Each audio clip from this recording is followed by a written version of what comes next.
I've known Noah since I was probably 13 years old. I mean, I always came up here and stayed with those guys, and they always opened up everything they had.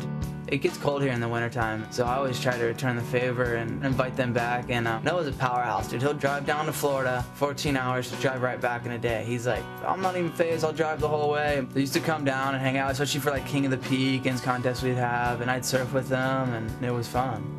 I would go down to Florida and stay with CJ and Damien and Buddy.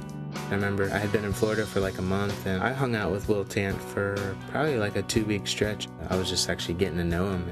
Noah and I were just, hanging out down in Cocoa Beach, shooting photos with Mez and Dugan. We were just surfing and hanging out, and he seemed really content with what was going on. From the outside look, but I guess on the inside it was just a completely different story. When I was in Florida, I just had time to reflect on my life and just kind of seeing where I was with everything. I just noticed that I had fears, I had doubts. I just felt kind of empty.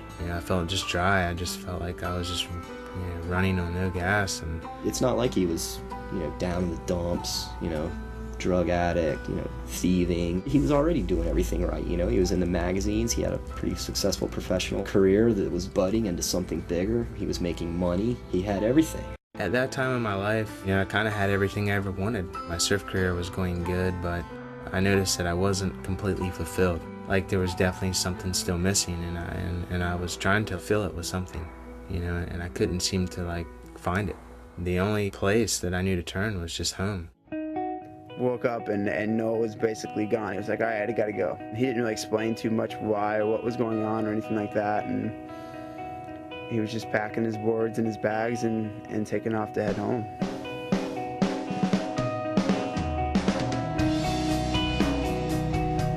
Pretty much on my drive home, I was thinking a lot.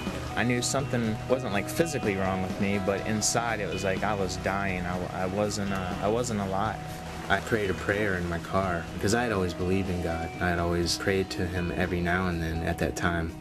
And I was like, God, I don't really know what to do. I'm like, Lord, I don't know if you hear this, but this is what's on my heart.